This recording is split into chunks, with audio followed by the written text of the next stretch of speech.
Welcome to the Series Sweep Podcast, where I'm breaking down each and every single Dodgers series for the 2020 season. You can find me on YouTube. That is the Series Sweep. You can find me on Twitter. That is at EEULAU.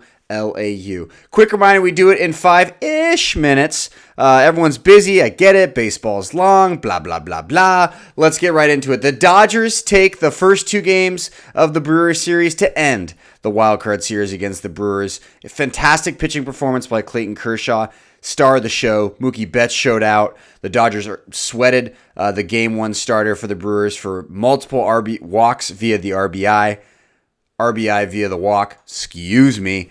The only sad part about beating the Brewers is I am sad to see the Brewer Barrelman logo go away. Really enjoyed that one thoroughly. Don't quite understand it, but it looks great. And the Dodgers, only 2 earned runs in this series. They both came off of Walker Buehler. Someone who didn't allow an earned run was Clayton Kershaw, who put together 8 innings, 13 strikeouts, 1 walk, and 1 clutch pickoff move in the 8th inning. So here's just a quick mashup of all 13 strikeouts. And the thing to look at, and if you are listening to this on Spotify, most of these strikeouts are down in the zone with that slider. He did not have a single strikeout on his fastball. A little bit scary. Also shows how well the curveball and the slider were working. So these Brewers pitchers, it's all down in the zone. That's the one elevated strikeout. And they're not even close. The movement is great. The downward action.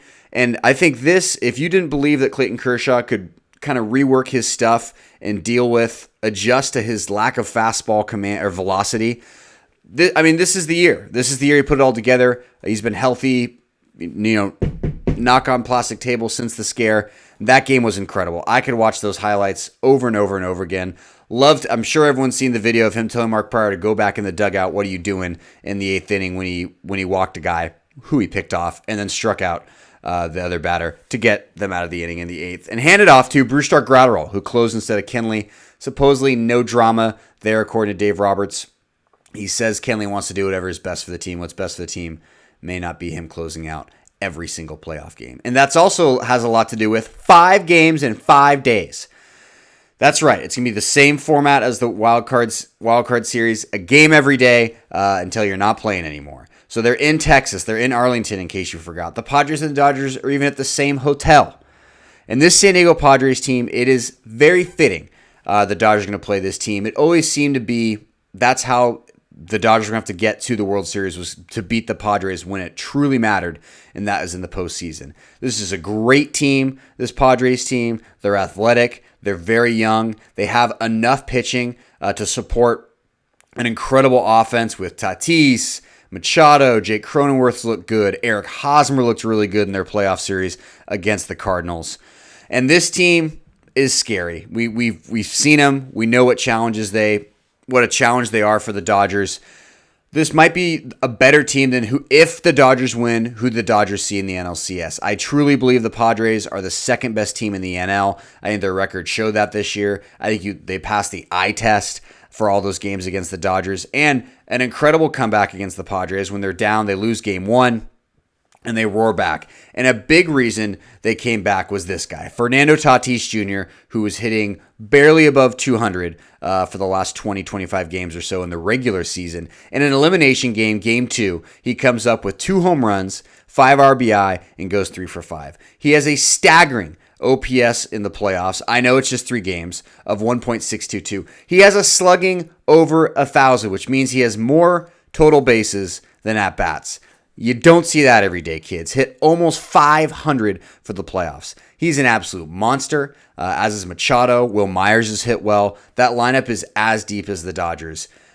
I hate to admit it. Not happy about it. I thought this team had a couple more years to marinate before they're going to be good, but it is what it is.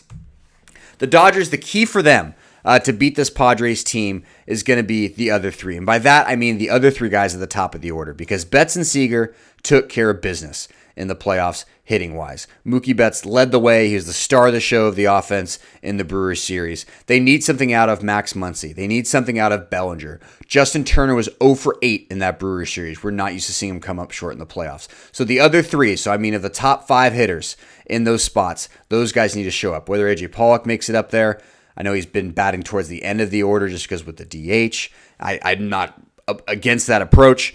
But the other three guys, someone else besides Betts and Seager has to take care of business, whether that's Taylor, whether that's Bellinger, whether that's Muncy, whoever it may be, they got to get it done.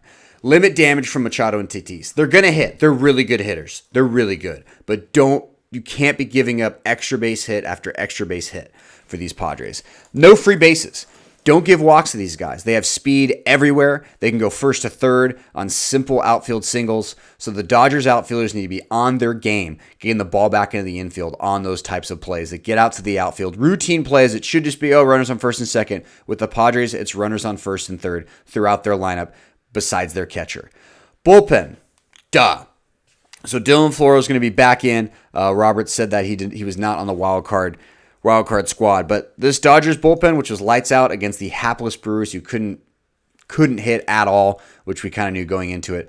Of course, the bullpen has got to show. Walker Buehler, that finger looked bad, real bad on national TV. Not quite sure if that's all. I'm not sure what was on his finger, but they're not going to call us on it, so whatever. Let's just roll with it. The bullpen's got to get it done.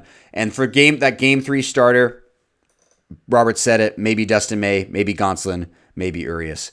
This is the team we have to beat. It always had to be them. This feels right. You got to beat the best to be the best. Go Dodgers. I will do a mid-series cast probably after game 2. But thank you as always for watching. You can find us on YouTube on the series sweep. You can find me on Twitter. That's at EEULAU.